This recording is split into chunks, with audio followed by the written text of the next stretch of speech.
The Andy Pollin Show. We got to go after this with everything we got, figuring they're going to come with everything they got. I'll start off by saying I'm bored, I'm broke, and I'm back. The Andy Pollin Show on ESPN 630 starts right now. Seems to me Charlie Steiner gets the credit for saying he's day-to-day, but aren't we all? I believe it may have come from Vin Scully. And coincidentally, Charlie is Vin Scully's replacement, although nobody replaces Vin Scully, but Charlie is the radio voice of the Los Angeles Dodgers now. So we find out that Jayden Daniels is, in fact, day-to-day with a sprained knee suffered in the game against Green Bay. Now, he did finish the game.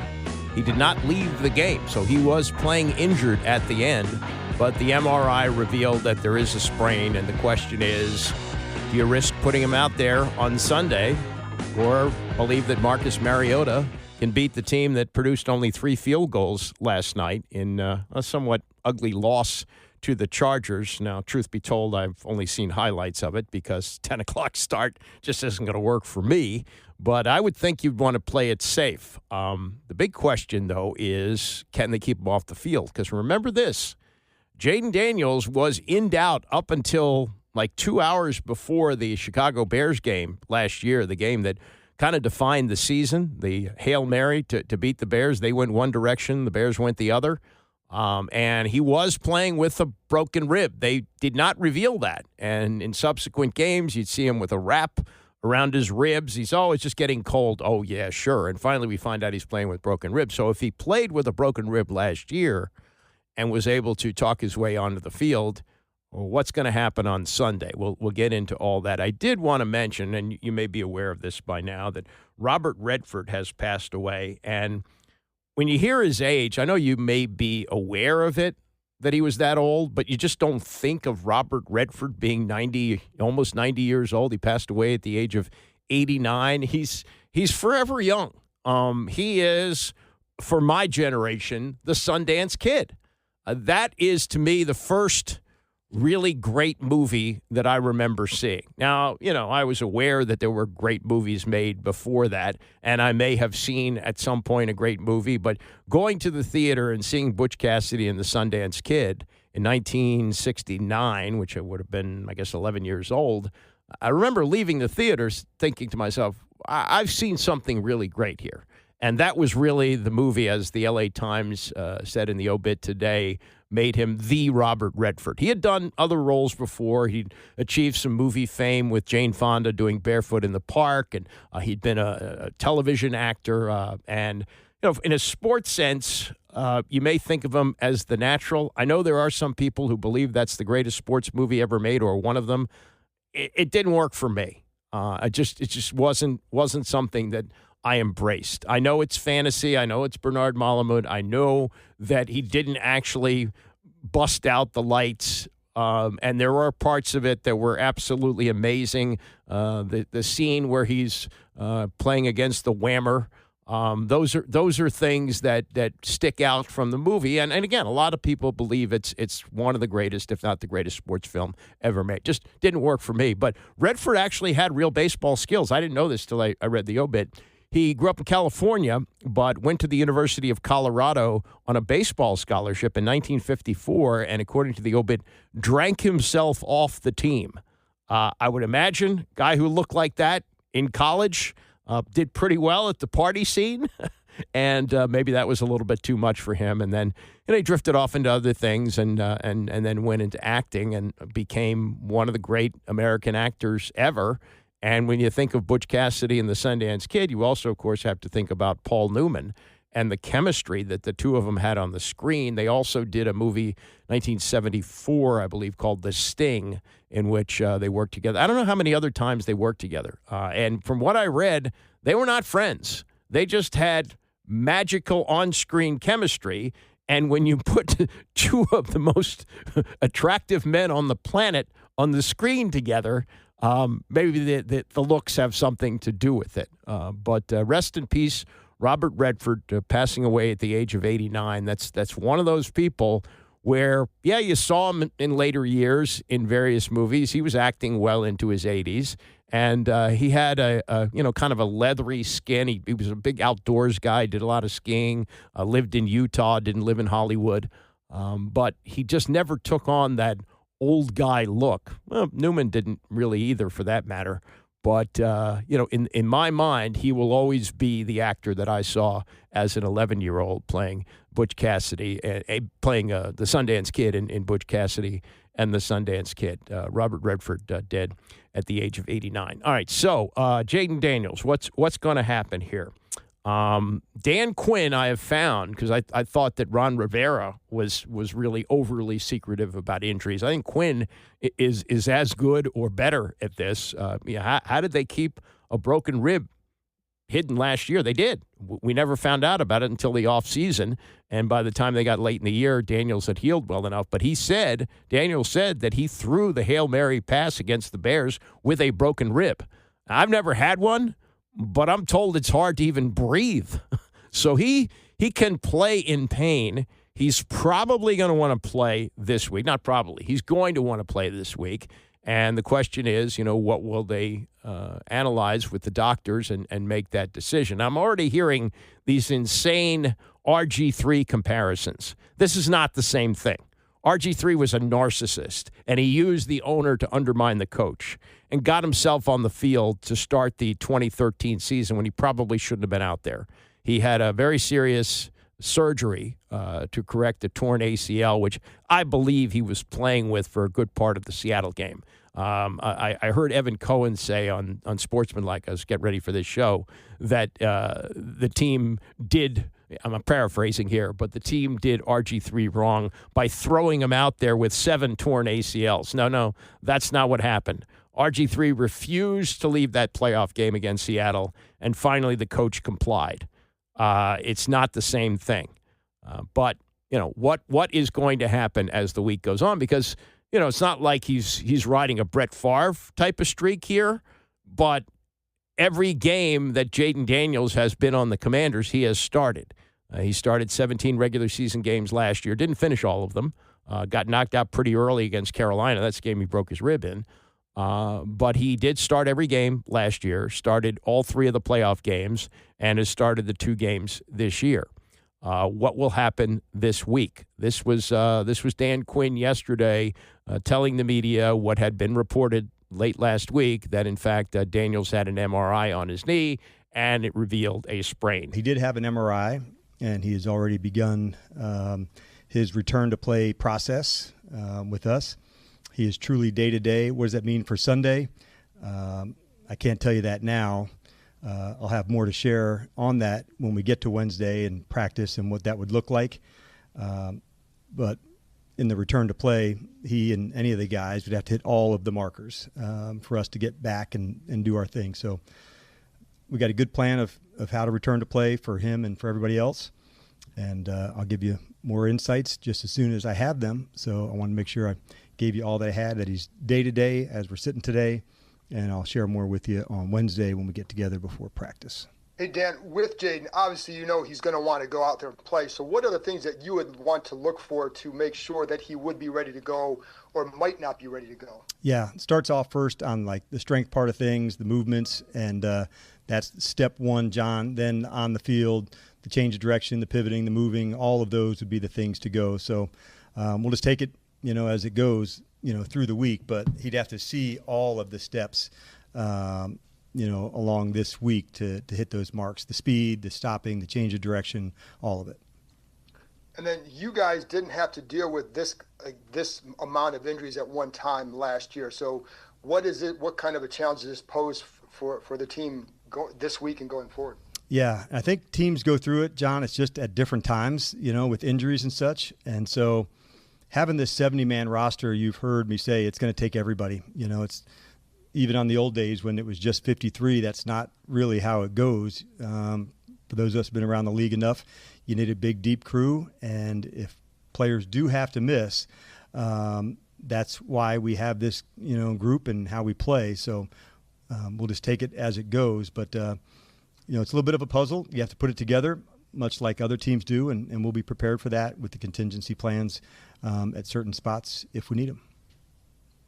Nikki, Hi, Dan. Is it in fact a knee sprain that he's dealing with? And was he hurt on that tackle in the fourth quarter with about 5 minutes left where he came up hobbling? He was hurt on a tackle. He was actually looking back on Micah and scrambled away and got hit from kind of the opposite direction, I would say. But he is dealing with a knee injury. Like I said, it was good that he finished the game. And now as we get through it, we'll just kind of go through the whole process with him. And we're not going to miss it either, Nikki. With Jayden, we know how important he is. And so we're just going to kind of take it. That's why I truly say it's day by day to make sure that he can absolutely be himself. Okay, so it's not a surprise that Quinn would say this, but it's kind of a tightrope because we haven't heard from Jayden yet, and it's going to be interesting when he speaks to the media on Wednesday. Now he's really smart about talking to the press. He doesn't give you any more than he has to. So I don't think he's going to do any RG3 type of lobbying. Remember this when Griffin didn't practice at all with the team in training camp in 2013 when he was coming off the ACL surgery, and then said, oh, well, they promised me that I was going to be out there. And they didn't want to put him out there. Well, Mike Shanahan didn't. But the owner who always loved stars, was backing RG3, and that undermined the coach, and that's what helped to lead to a 3-13 season in 2013. And Mike Shanahan and what has proven to be an all-star coaching staff, because they're winning Super Bowls and getting to Super Bowls all over the league, they were all out, and we got to Club J for about 5 years before the owner finally is out, and now we have serenity with the organization. Anyway, this is more from Quinn, and I was kind of surprised by this answer, to be honest with you. This was a question, I think it was Tom Shad, who's now covering the team for the Washington Post, and you always hear coaches, oh, no, we look at every player the same for injuries. Now, Quinn, I thought, was quite honest about answering this question. Do you feel like you have to treat him any differently given his importance to this franchise? Or are you treating his return to play differently than say, a Noah Brown or a John Bates? It gets more attention, Tom, for sure. And we recognize like what Jayden is and the impact that he has here. But I'd be BSing if I said, like we wouldn't care about those guys in the same way. So I think it's not less on for them. We just want to make sure we're going to try to push the guys to the right spots. All these guys are like legit competitors, Tom. So there's some of us protecting them from themselves as well. But we're going to do our best to make sure we got a pretty robust return to play program, and they have to hit all the markers even to be considered to go. So we're just not going to miss any steps along the way, man. Yeah, I think, he did say, well, we're going to treat Noah Brown the same, but this is the franchise. This is not only the franchise for this year, this is the franchise for the next decade.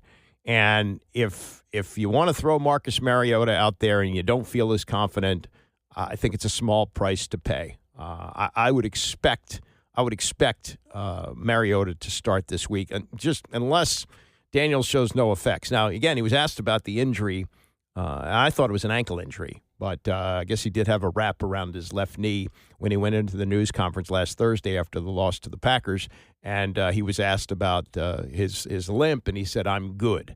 I thought he said, "I'm fine." He said, "I'm good." You can be good and be hurting. Now, they always talk about the difference between pain and injury. This is an injury, a sprained knee. And I'm not a doctor, but I've heard enough about these things over the years that a sprain is, in fact, a partial tear. It gets better without surgery, but it needs rest. And it could be even more than a 1-week injury. And if I were making the decision on this, I would play it as safe as possible. You're trying to get to the playoffs. It's only 17 games. You need to show your teammates that you're willing to do whatever it takes to win a game. Understand all of that. But given the long term on this, God forbid Noah Brown gets hurt and can't play again. That's bad. That's bad for the organization.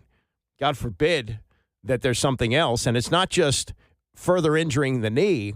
It's compromising his speed, which is a big part of his game, and his elusiveness. And it's not just the straight-on speed. That was the thing about Robert Griffin III. This is why he should have been a hurdler instead of a football player because he was straight ahead speed. If you watch Jayden Daniels run, he's got moves, he's got jukes. You know, his athletic hero is Kobe Bryant. He loves basketball. And so I would think that because you would compromise that no matter what, even if the knee isn't further damaged by him playing, that you don't put him out there with a guy by the name of Max Crosby breathing down your neck, one of the top pass rushers in football. I think you play it safe this week. This is the last part from Quinn yesterday, and this is what we all know about Robert Griffin III. Maybe he won't do this publicly, but you know privately he's going to be lobbying to play. That's just who he is, which I also love about him, by the way. But it is that's my job, to make sure that, one, I'm getting all the information, from the medical side. Is he hitting all the tests? And then you also have to trust your eyes. Where's he at? Where are we going? And so we're just not going to miss it, JP, for he and for any of the guys in that space. So that is the good part of being a competitor.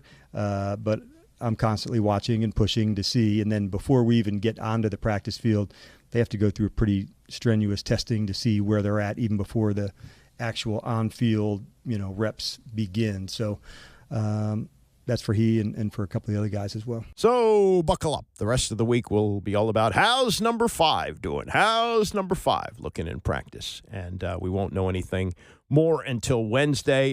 It's possible that he will be held out of practice completely on Wednesday, not just running a few drills. It's possible he won't practice, and he may not practice all week, and possibly could still play because this did happen last week against Chicago, though they never revealed that he had a broken rib. Now they are revealing that, in fact, he has a sprained knee, and what that's going to mean for whether or not he plays on Sunday, we'll have to see. They opened up as 6.5-point favorites. I guess I should have checked the line, but with this happening, I'm sure it's decreased, although you got a Raiders team which looked terrible offensively last night. Geno Smith threw 3 picks, and they scored only 9 points, and they're playing on a short week, and they're coming West Coast, well, almost West Coast, Vegas to D.C., and playing at a time which would be on their body clocks, 10 o'clock in the morning. I'm kind of surprised it's not a 4 o'clock game, but this will be a 1 o'clock game on Sunday.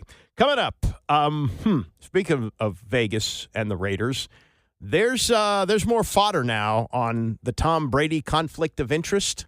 We'll talk about that as we continue. It's the Andy Pollin Show, ESPN 630. The Andy Pollin Show on ESPN 630, the sports capital. If you're just jumping in your car, I talked a little about Robert Redford passing away at the age of 89 to start the show. And sometimes I just amaze myself at things I forget, which are so stupid. It's right in front of my face, and I forget to mention. I was talking about the first great movie that I remember seeing in the theater, and it was Butch Cassidy and the Sundance Kid, with the breakout role for Robert Redford playing the Sundance Kid. Maybe the most important movie, at least for me personally, of my life, was All the President's Men, which came out in the later part of my senior year of high school. And when I went to college in the fall of 1976, journalism schools across the country were packed because of that performance by Robert Redford playing Bob Woodward and Dustin Hoffman playing Carl Bernstein.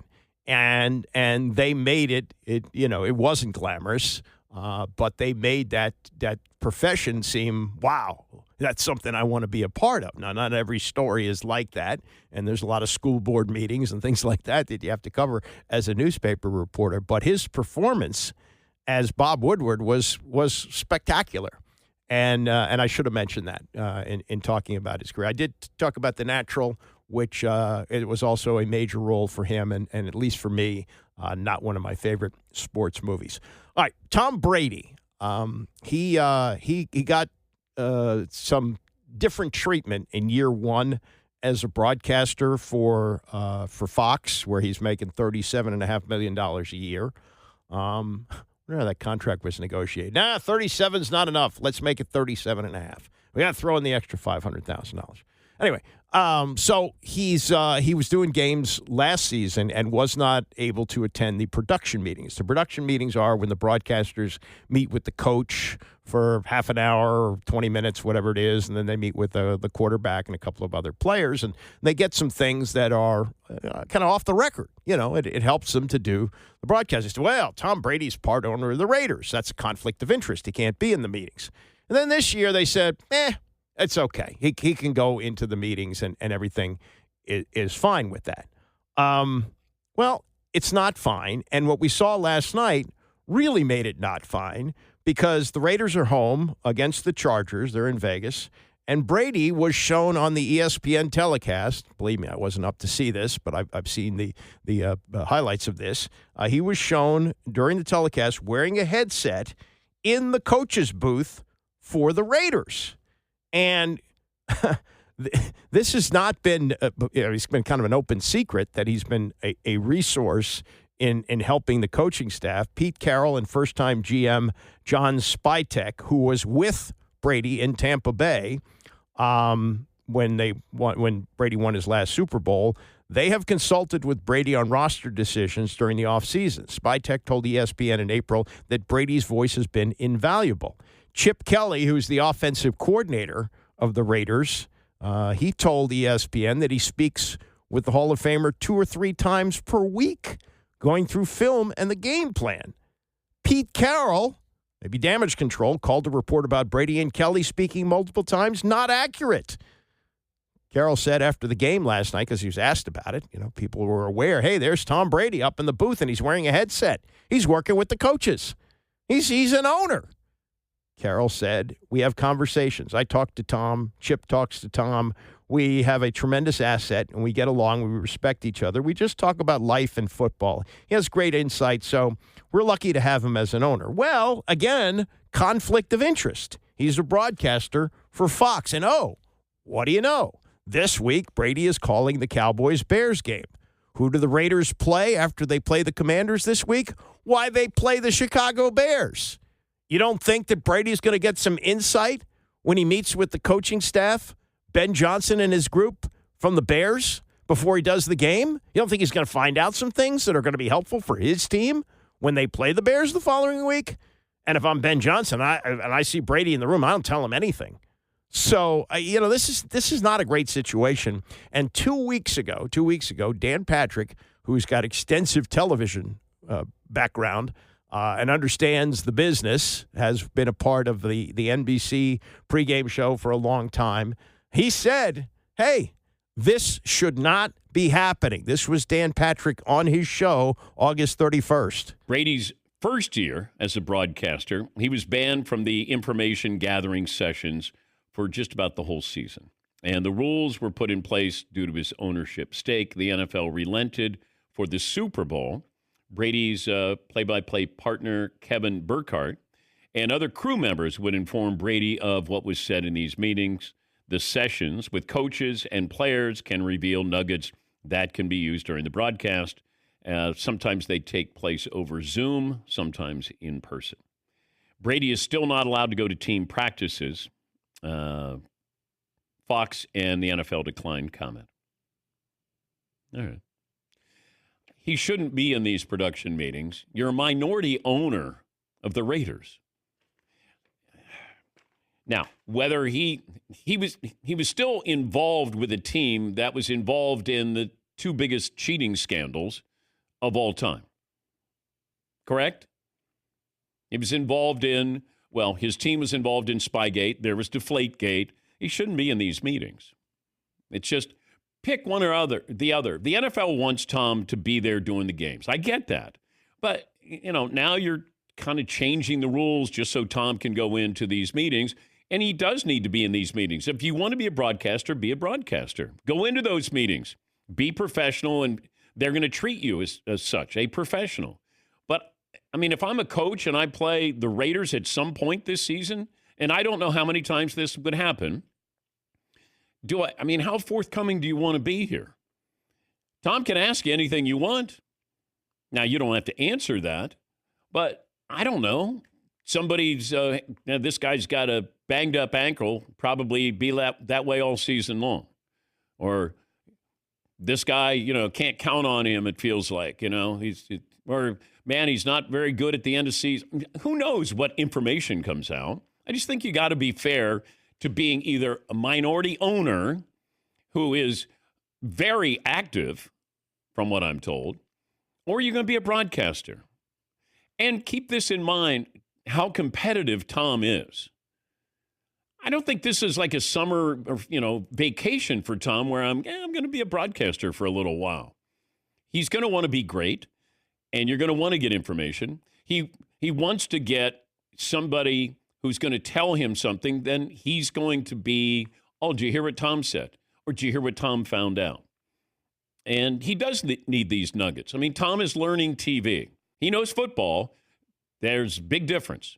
There are guys who aren't great football players who are really good analysts because they understand TV as well. And Tom is understanding that. And I think if you want to be successful, be in the meetings, go to a practice. I mean, this is why Collinsworth is the best in the business. He's there. He's going to the practices.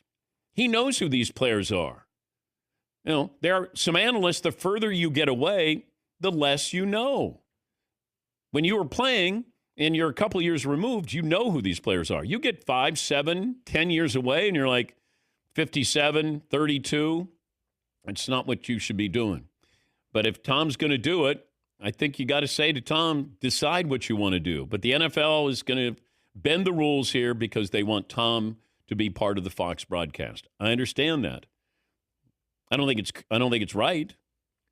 Because he's sort of going to the meetings or he's sort of involved in the game, but he can't go to the practices. But then everybody who's there is going to tell him everything that went on. So really, he's kind of there by proxy. So that was Dan Patrick 2 weeks ago on this. And now we see Tom Brady in the coach's booth with a headset last night while the game is going on. Now, here's part of the problem, too, in telling Tom Brady that he can't do certain things. Roger Goodell really kind of works for Tom Brady. He's not the majority owner of the Raiders. Mark Davis is, but he's an owner. He's a part owner of the team. And so Roger Goodell could go to him and say, yeah, Tom, you're going to have to make a choice here. Either you're going to be an owner or you're going to be a broadcaster. It's the way it should be. But right now, he's just, waving his fingers at him, thumbing his nose at him, saying, well, here I am. I'm helping to work with the team. And, I might find out some inside information when I'm going to be broadcasting the Bears game this upcoming week because the Bears are the next opponent.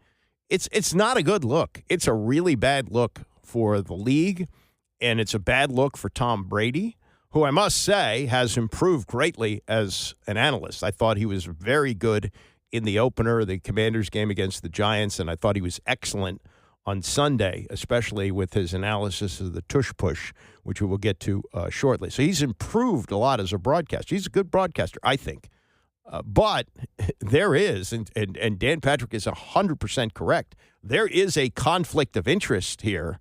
And on national TV last night, he showed the country just how much of a conflict of interest there is.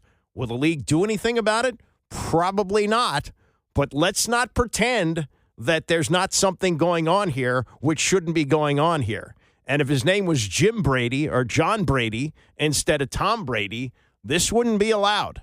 It's because he's Tom Brady, because he's the golden boy. He's got the 7 Super Bowl championships. He's in the discussion as the greatest player in the history of the game. He still looks beautiful. Whatever he does to take care of his body, it's working. At his face, he looks younger than he did when he came in the league when he was 23 years old. But the reality is, it is a conflict of interest, and it was on display big time last night. Okay, backup quarterbacks. We went through the Jayden Daniels situation day to day. If he doesn't go, it's going to be Marcus Mariota against the Raiders. And here we are 2 weeks into the season, right? Only played 2 games. And we have a circumstance where quarterbacks are dropping like flies. And Joe Burrow actually did play in the preseason. He played a lot against the Commanders and took a really bad sack where it looked like, he could have conceivably been hurt. So I don't know if you can necessarily blame this on quarterbacks not participating in the preseason, but with all they do to protect them, including not having him take a snap, or in the case of Jayden Daniels, not throw a pass. He played 4 plays, scored a touchdown. They didn't like the fact that he ran it in himself and took a little bit of a hit on the way in, so they took him out of the game. So he had 4 plays in the preseason, no passes. But here's what's going on around the league. You got 5 quarterbacks. Five backups could be conceivably starting this week. And it looks for certain that with the Cincinnati-Minnesota game, which could have featured Joe Burrow, one of the best quarterbacks in the league, against J.J. McCarthy, who was part of the class of last year, looked good in the opener and may be on his way to establishing a great career. He's got a high ankle sprain, so he's not going to play. That means that we're going to see Jake Browning against Carson Wentz. Ugh. I'll get to more on Wentz in a moment. The Jets are playing at Tampa Bay. It looks like Tyrod Taylor is going to be starting in place of Justin Fields, who is in concussion protocol. Arizona's at San Francisco. Mac Jones played last week and actually played pretty well with Brock Purdy out, so that's another backup in there. Mac Jones, who at one time was thought to be the quarterback of the future for the Patriots, he's now been discarded. And then Marcus Mariota could be starting for Washington against Geno Smith. And we're only 2 weeks in. We're 2 weeks into the season. And especially in the case of Burrow, he's one of the highest paid players in the league, may in fact be number one or not. He's close. And he's not going to be available to play for maybe 3 months. They're saying at least 3 months. Same thing will be with Jayden Daniels eventually when he gets his money. But you're going to have circumstances around the league where an awful lot of money is going to be sitting on the bench, and there's no way around this. And I even wonder long-term, does the NFL tweak the rules so that it doesn't become such a quarterback league? Like, that's what happened with running backs. You used to have, you got to have a top running back. And you got to pay whatever it takes to have a top running back. And if you got him at the top of the draft, you got to take him number one. Well, now running backs are expendable. I don't know if we'll get that way with quarterbacks, but this is what's happening in the league. And if you get one, you pay whatever it takes to keep him. In the case of Dak Prescott, what is he getting? $50 million a year, $60 million a year? I don't know. Joe Burrow making a ton of money, going to be sitting. And this was Tony and Mike sorting through the wreckage yesterday on PTI of the Bengals without Burrow. Wilbon, what does this injury mean to the Bengals and to Burrow? Doom, temporarily at least.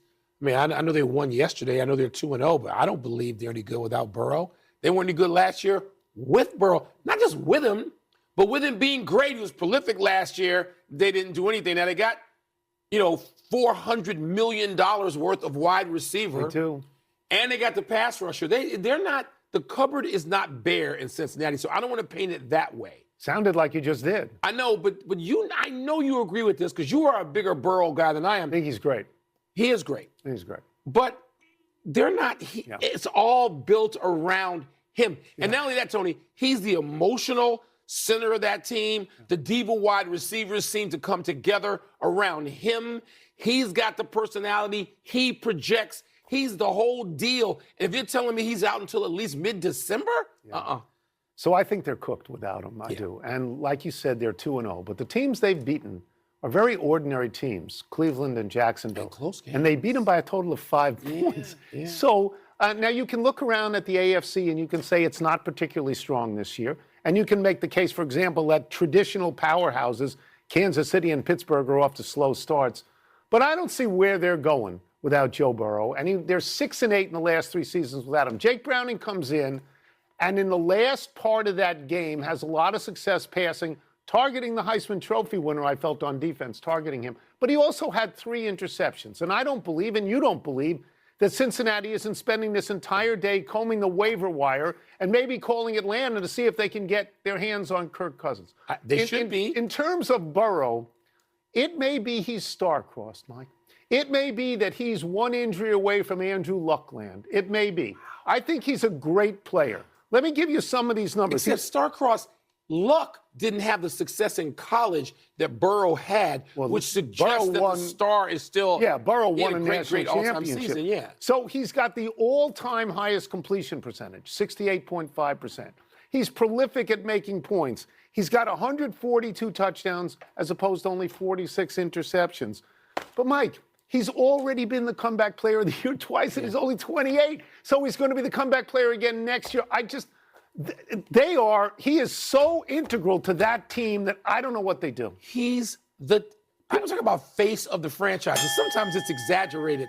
Not in the case of Cincinnati. And it even seems like, let me give him some credit here. There's some interesting and disparate personalities on that team. But it all seems to work around him. Yeah. Like he has this thing that he can connect with all these kind of characters. 3 months a long time. It's a whole season. Long time. It's a whole season. It's too bad. It's a downer for the NFL, right? We agree with that too. He's a colorful guy. He's fun to have out there. Yeah, and I was very impressed with him in the quarterback series on Netflix. So that's a real downer that he's out. And how long they stick with Jake Browning, we'll have to see. Will they make a trade for Kirk Cousins? Who knows? But also with Minnesota playing Cincinnati this week, you got Browning against likely Carson Wentz, who is going to make history. If he starts, he would be the first quarterback in NFL history to have started a game for 6 different organizations in 6 straight seasons. It's not Josh Johnson, who I guess would be the backup on Sunday if in fact Jayden Daniels can't play. But Wentz in 2020 played for the Eagles, started 12 games for them. 2021 goes to the Colts, starts 17 games, but lost in the last game to lowly Jacksonville. So they were willing to trade him to the sucker Commanders. Were they even the Commanders yet? Yeah, I guess they were. He comes here in 2022, starts, I think, 7 games, got hurt, was horrendous in his last game. They cut him loose. Goes to the Rams in 2023, starts a game for them, Chiefs 2024.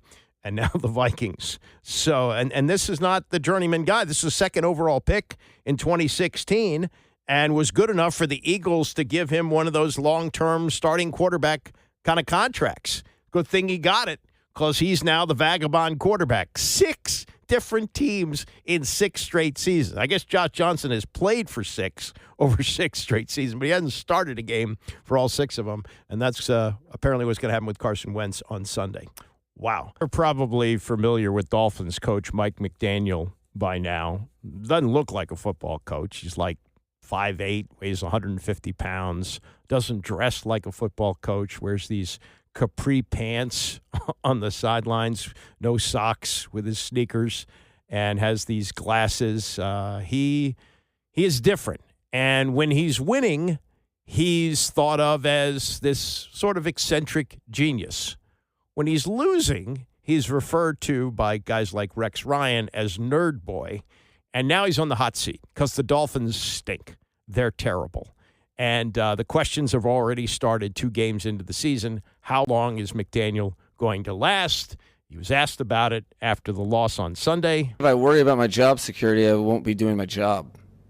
And I think that inherently is against all things that I believe in.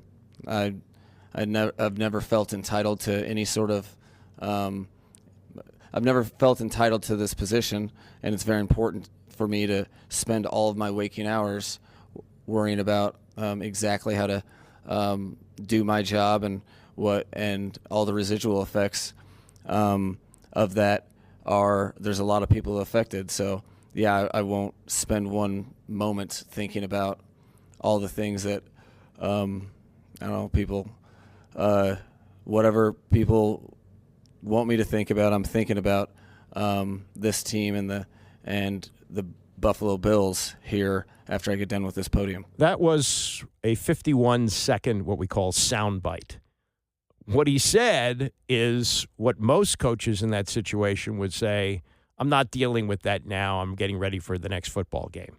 Instead, he meanders on for almost a minute on it. Not that there's anything wrong with that. It's just that when you're winning, you can meander like that, and people think, oh yeah, it's part of his charm, part of his genius. He does things a different way. When you're losing like this, oh yeah, Nerd Boy, gotta go. How tenuous is it for him? Well, it's not helpful that their next game is on Thursday night against maybe the best team in the league, the Buffalo Bills. Albert Breer, SI.com, analysis of the situation yesterday on the Rich Eisen Show. Well, let me take you inside the players-only meeting last week. My understanding is that there was a message from the captains to the rest of the team about accountability. And it was about accountability to each other and accountability to yourself. And more or less, it was the NFL is going to judge you regardless of your circumstances, regardless of your coaching. The NFL is going to judge you in a vacuum, and it's on everybody to take personal responsibility, and it's more or less closing ranks and saying this isn't about anybody else but the players. And sometimes that happens at the end for coaches, So I think that message was received by the people in that by the players in that building. The tough thing I think for McDaniel, and I really like Mike as a coach, and I've known him a long time. I think the tough thing for him is this narrative has been there for the last 4 or 5 months. That some of the stars in that building ran wild over the last couple of years, and they spent some time this offseason in their roster building trying to clean all of that up, and that you would have this sort of issue after week 1, and that sort of no-show in that week 1 game against the Colts, and now you're 0-2, I think only further fuels the narrative. The other thing that's just lingering out there is the fact that they're in the middle of, a sort of a soft rebuild. Teron Armstead retired. They traded Jalen Ramsey.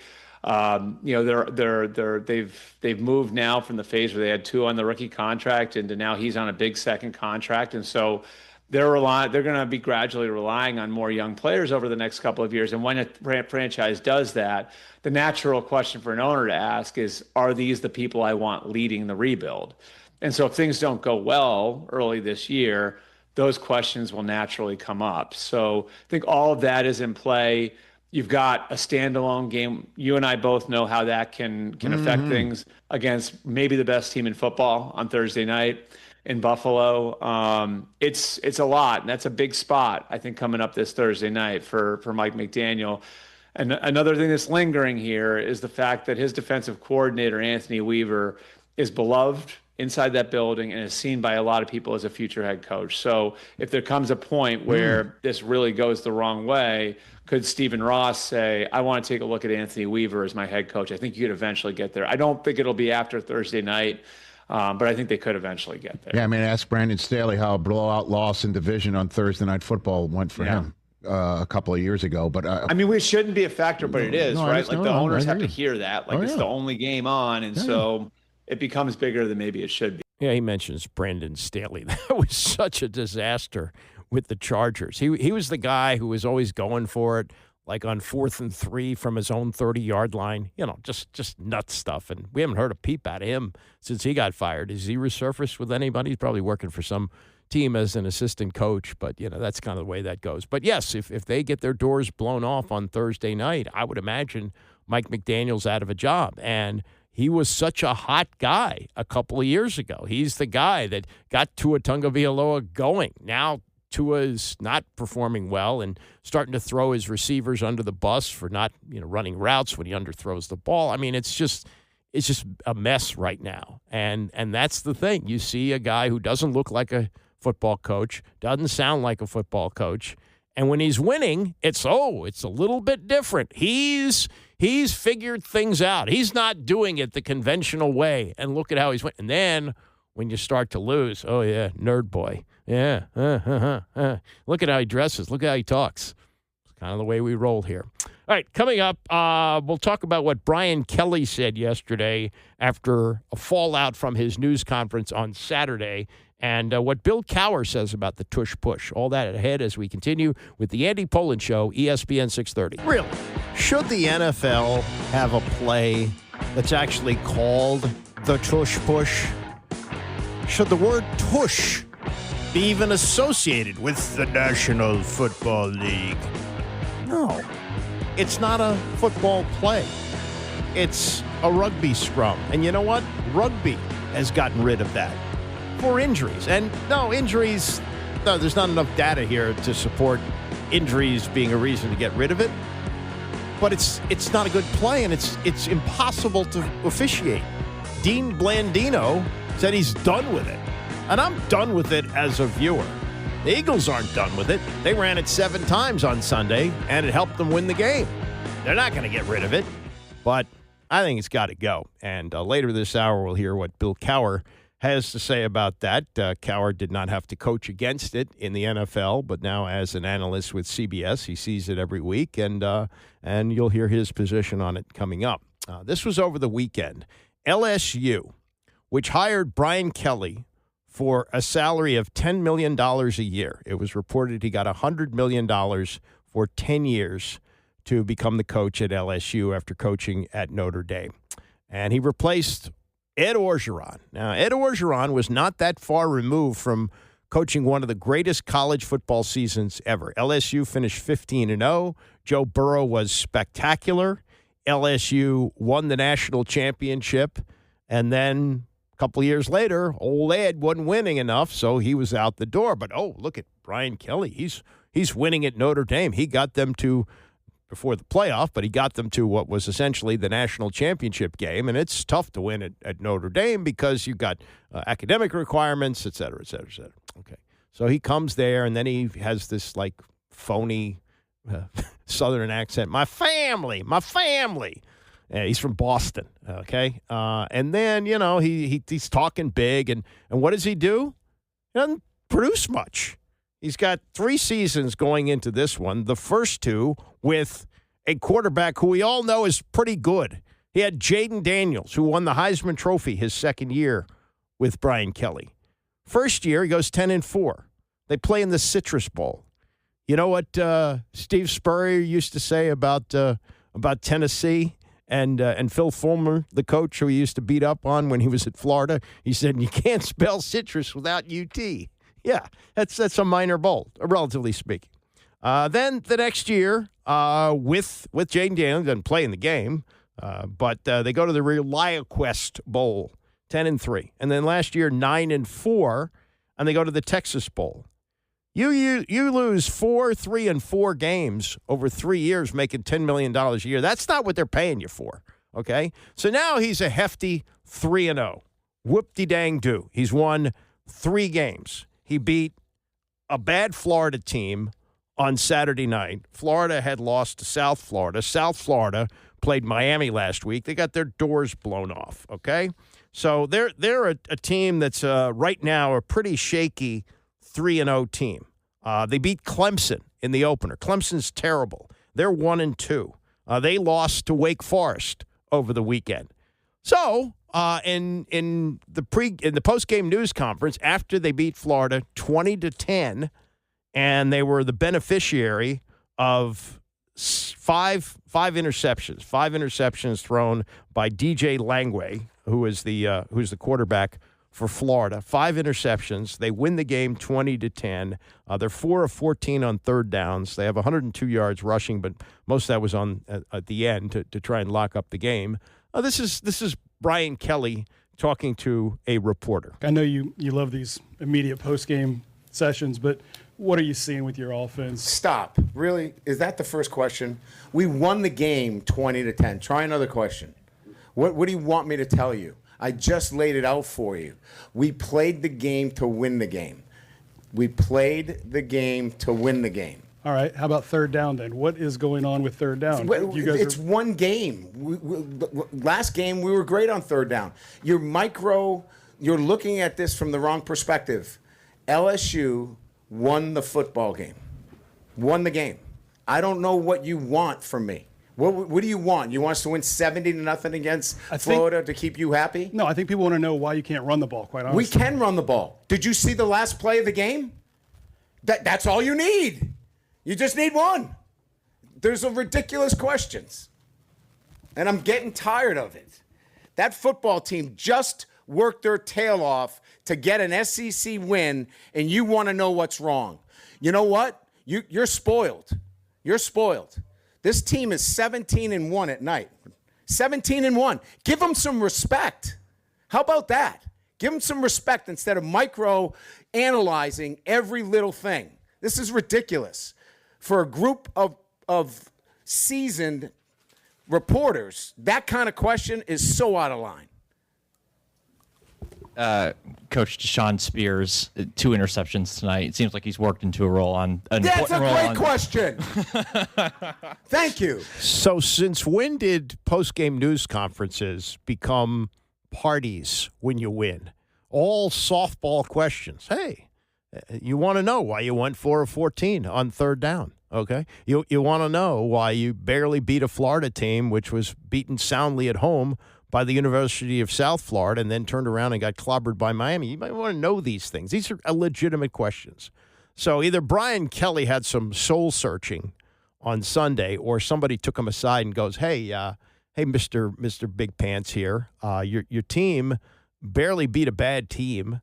Your record here over 3 years is really mediocre by LSU standards. You might want to rethink this. And apparently he did, because this is how Brian Kelly opened his news conference yesterday. I want to go back to the press conference after the game. I've texted with Mike and offered my apology to him for the way I handled the questioning. I think it's important to understand that my standards relative to how we work with the media on a day-to-day basis need to be higher. And I take responsibility for that, and I'll be better in the future. And understanding also the way I'm thinking after a game, and we've mentioned this a couple of times in here, the emotions of the game right after it. I haven't watched any film. It's difficult to make those assessments of specifics. And I'm going to defend my team. I'm going to defend my players first and foremost. But having said that, I publicly apologize to Mike, and he's an outstanding reporter. He works hard, and we'll do better moving forward. Okay, that's fine. All right, so he's apologized for that. He understands what he did, but let's understand, when you're the coach at LSU, being able to comport yourself like a man after a game is part of the job. And by the way, listening to the way he's speaking now, hearing a lot of Boston in that voice, which is where he's from. He's not from the South, and I guess he's dropped the phony baloney family thing that he used to do. Then you have the case of Deshaun Foster. Deshaun Foster, after 15 games, is out as the coach at LSU. He was a terrific player at UCLA, a terrific player at UCLA. But as a head coach, you kind of knew from the jump that he wasn't going to cut it. This was Big Ten Media Day, not this past year, but before last season when he took over as head coach. Chip Kelly, he was the coach there. He realized this was such a mess. He became an offensive coordinator at Ohio State for a year, and now he's with the Raiders as their offensive coordinator.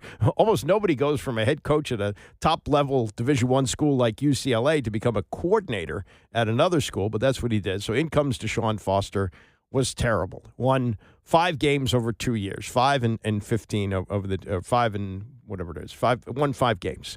And no games this year.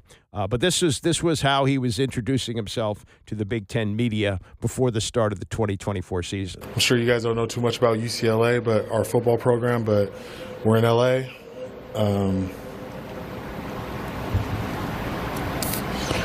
Yeah. It's us and USC. Uh-huh. We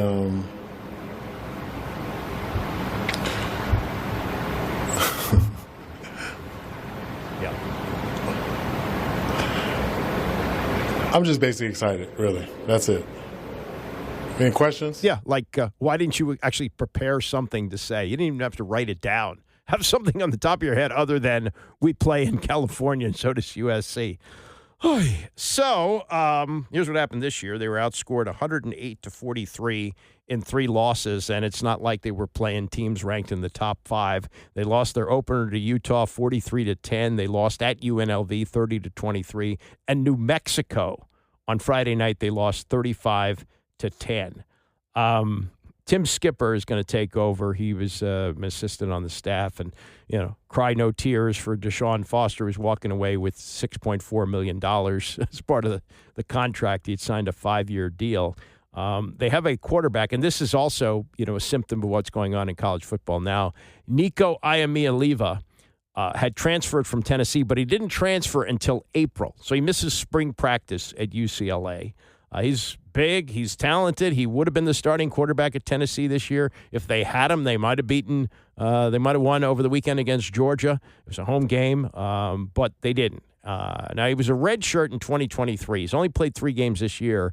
You can leave and call it a redshirt year before you play 5 games, but since he's already taken a redshirt year, I don't know whether he can take another one, but you can be damn sure that Nico Iamaleava is going to go someplace else. So, what to make of the UCLA situation? Yesterday on the Dan Patrick Show, E.J. Manuel, who's a college football analyst, former quarterback at Florida State, was on with Dan Patrick, asked to assess what the hell is going on at UCLA. What happened at UCLA? Oh, dude. Do they want to be serious as a football program? I had this conversation with Matt Berry and Joey Galloway over the weekend as we were watching all the games. And to me, Dan, I think it's a great job. We were having that discussion. Is this a good spot for another, big name head coach? Because I know now Deshaun Foster is now fired.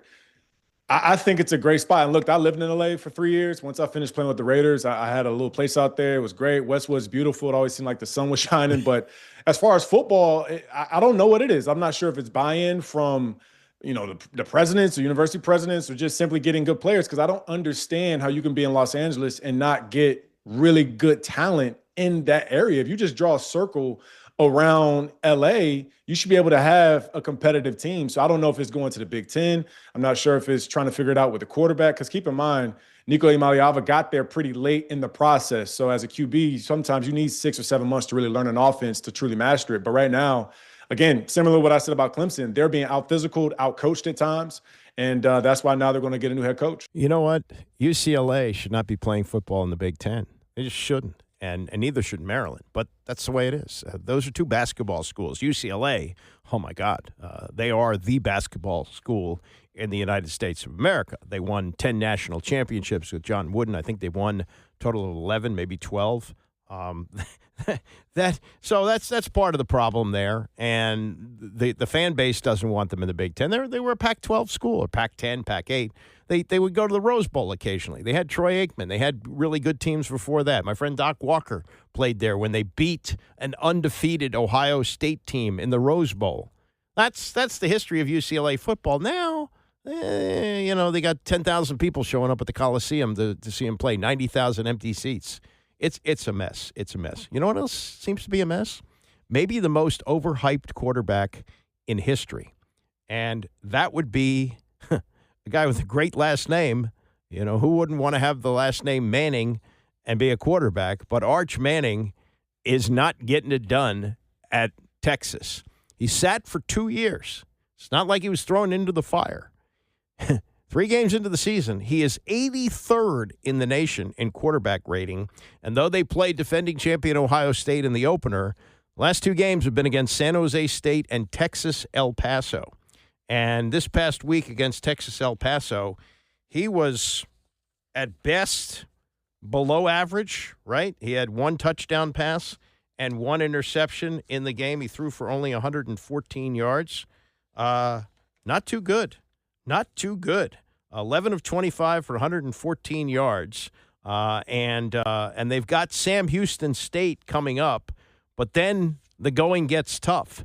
And he did say he needs to play better, but for a guy who came in, not just the hype going into this season, but they had 6 years of hype, going back to his freshman year of high school, where he was considered to be, the prospect of the future.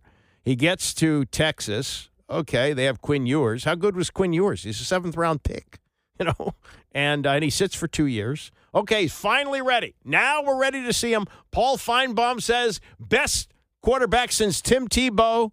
Mel Kiper projects he's going to win the Heisman Trophy, be the number 1 pick of the draft. Now he's the 83rd quarterback in the NCAA in passing. This was some of the post game, and even Steve Sarkisian, as much protection as he wants to give for Arch, has to be honest about a quarterback who's been below average so far. I feel like our passing game in week 1 was average. I thought last week was explosive, and today was I don't even know if it was average. I got to play better. It's not good enough, as y'all can see. I got to play better for us to maybe it slides against UTEP, but it's not going to win us games against SEC. I got to play better. But I felt like he pressed some tonight. He knew he was missing some throws that I think he's comfortable making. Yeah, I think a lot of quarterbacks and a lot of players are hard on themselves because they want to be great, and it's frustrating because I know I'm better than this, and I got to play better. I know there's a lot of football in there that's high-level quality football. And so is my expectation of him as a player high? Yes. Do I expect him to play the best football of his career the first 3 games of this season? Probably not. That probably wouldn't be fair. But our job as coaches is to work him towards that. Are you mad at yourself? A little bit, yeah. I'm just frustrated. I know I'm better than this, so it's a little frustrating. It's going to be hard to sleep tonight, but I'll be back rolling. It's the only thing I can do. And he got up and walked away. The pressure that's mounting on him is incredible. And now, I wonder about this. They might be better off playing Florida this week. They open up the SEC season against Florida in 2 weeks. Now, Florida's not good. They just lost to LSU. They lost at home to South Florida. But remember the kryptonite for Peyton Manning when he was at Tennessee. 0-4 against Florida his 4 years. Couldn't get past Florida. Steve Spurrier had his number. Couldn't beat Florida. So now the first SEC game that he's going to play as a starting quarterback at Texas is going to be against Florida. And I think it's at Florida. It's in the swamp. Not good. So they've got one more tune-up game. That's this week against Sam Houston State. Sam Houston State is 0-3. They lost to Western Kentucky, UNLV, and Hawaii. And this is the kind of game where Arch has to throw for 300 yards. They got to hang 50 on Sam Houston State. And if it gets to be a blowout, they got to keep him in the game. They got to pad those stats. You can't go into SEC competition with the incredibly hyped Arch Manning, not just this year, going back to his freshman year of high school. I've been hearing about Arch Manning forever. And he's got to be able to go in and blow the doors off Sam Houston State. Here's more from E.J. Manuel. He talked about Arch yesterday on the Dan Patrick Show, and here's his analysis of what he's seen so far. Well, what I've seen is him just not feeling comfortable. And I don't know if this is necessarily the play calls because he's been in this offense for 2 seasons now, going on 3 as the backup in the first 2. But you should have some comfort at this point. And I do think this is partly just the emotion of handling the expectation, being a Manning, and your grandpa was a Hall of Famer, your 2 uncles are Hall of Famers, and all the talk that goes into the offseason. And shoot, I mean, he was on preseason lists as a first teamer and hadn't even really played a full season. And so those types of things, I think one is shown that he's human, and we all know that he's human. But I think this is an area where you still see a young man that's growing, that's learning. I'm sure if you ask Coach Sarkisian, does he expect him to play better? Sure. But as a young, inexperienced still quarterback, this is what his 5th or 6th start of his career, Dan, he is technically, on time. And the good thing, too, they've only lost to Ohio State in close fashion. They won these 2 most recent games. Again, not against tough opponents, but the team's still winning. So I think right now for Arch, it's about building confidence, continuing to play with great timing like he did in 2024. And that's really why I think the hype was there, because he looked really good. But it is a different layer of being the backup versus when you're the full-time guy. And the hype is really from being a Manning. That's really the big thing. This was such a good story to sink your teeth in. Oh, the grandfather was great. Runner-up for the Heisman Trophy. Probably would have had a much better career in the NFL if he didn't play for the lowly Saints who couldn't protect him. Then the 2 sons go number one, both cases. They win a total of 4 Super Bowls between them. One's in the Hall of Fame, and Eli may get there as well. And now it's the next generation. It's not exactly from the 2 quarterback offspring, but it's the kind of makeup for Cooper, or Cooper as they call him, because Cooper was supposed to be the first big college football Manning star. He's 2 years older than Peyton, and sadly he turned out he had stenosis in his neck and had to stop playing football. Never got a chance to get on the field at Ole Miss, but he produces a son who's going to be the generational quarterback, the greatest Manning of them all, they said. And now the hype is, maybe the hype is choking him. It's rare when an athlete outruns the hype. We saw it with Steven Strasburg, the build-up to his first game. The next Walter Johnson, and damn, he was good. He struck out 14 in his debut, the last 7 Pirates that he faced. And overall, he had a very good career and World Series MVP, delivering a World Series. There's nothing wrong with that. But in the end, and it wasn't because of hype, it was because of injury. In the end, he didn't have the career that people expected. And Arch may never have that liftoff moment that Strasburg had. And I can't think of a more hyped quarterback in college anyway. I mean, there have been cases in the pros where quarterbacks have come in with great hype. But what we've seen so far has been a big yawn for a guy who was supposed to be a generational talent. 88 years ago today, they played their first game as the Washington Redskins. Now, if you know the history of the team, they started off as the Boston Braves in 1932. And there was confusion because the now Atlanta Braves were in Boston. Before they made the move to Milwaukee, they were the Boston Braves, and people confused the football team with the baseball team, so they changed the name to the Redskins. And the Redskins competed as the Boston Redskins in 1933, 1934, 1935, and 1936. And they actually played for the championship in 1936, but nobody was going to the game. They, I believe they had it, either they had it in New York or Green Bay, whatever it was, they just weren't getting the fans. So George Preston Marshall, who owned the team, moved them to his hometown of Washington, D.C., and they played their first game on September 16, 1937. Here's the thing. With all this hand-wringing about Thursday night football, game was on a Thursday night. Now, I was looking for the reason for that. I'm guessing because the baseball season was still going on at Griffith Stadium, and the Senators must have been at home on the weekend, so they said, okay, let's play it on Thursday night.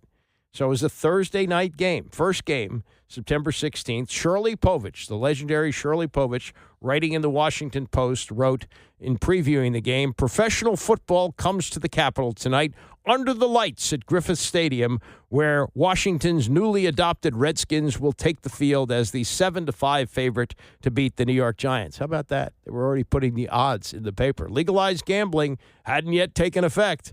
7-5 favorite to beat the Giants, according to Shirley Povich, 88 years ago today. About 8:30 p.m., the chosen kicker of the Redskins or Giants will slam a hefty toe into the ball, and it will be kickoff of Washington's plunge into the National Professional Football League. Didn't call it the NFL, National Professional Football League. In the stands will be 25,000 customers, more or less, depending on the weather, which last night was forecast as fair and cooler. It will be the first defense by the Redskins of the Eastern Division Championship won by George Marshall's team in the league last year. As Scott Allen wrote in the Post in reviewing this, the history of this, he said the game also marked the return of Giants fullback Tuffy Leemans to the district. Leemans, the number 2 pick in the 1936 draft, started George Washington, which played its home games at Griffith Stadium. Yes, George Washington, I believe, once played in the Orange Bowl. They had a big-time college football team, and Tuffy Leemans played for them. He rushed for 72 yards on 11 carries, but the Redskins prevailed 13-3. Former Alabama star Riley Smith accounted for all of Washington's points, kicking 2 field goals and returning an interception 60 yards for a touchdown. This was the game story written by Louis F. Atchison in the Post. And he wrote, a few professional rules that differ from college code had to be explained to the patrons early in the game. They included roughing the passer, not only permitted, but encouraged, and getting up and running again or trying to after being knocked down. Leemans invited disaster by getting up and paid the penalty. They are permitted to use everything, it seems, but blackjacks. That rule was later changed, by the way. Unlike in college, where like if you caught a pass diving for it and were down, I think that rule was still in effect then. You not only had to knock a player down in the NFL, you had to sit on him long enough for him to be declared down. And so he said they used everything but blackjacks. The freak play of the evening was a forward-reverse intercepted pass. The pass fired and squarely into the chest, the Sammy Baugh intending it for a player by the name of Burnett. And the same motion rebounded about 12 yards into the arms of the amazed Mel Hine, who succeeded in holding it. The net gain was 8 yards. Redskins routed the Giants at the Polo Grounds in the final game of the regular season to capture the Eastern Division title and won the championship against the Chicago Bears 28-21 And that was the first year for the team here with a rookie by the name of Sammy Baugh, who went on to be named the greatest professional player of the first half of the 20th century, played 16 years with the Redskins, a record that was later tied by Monty Coleman and broken by Darrell Green, who played here for 20 years. But it all began on this day in 1937, and it was not a Sunday afternoon game, as the majority of NFL games ever played have been. This was, in fact, a Thursday night game at Griffith Stadium, and they were often rolling with professional football. And 88 years later, we now wring our hands about the availability of Jayden Daniels for Sunday. More on that from Bram coming up, and I'll have more on that as well tomorrow when I see you here at 9 a.m.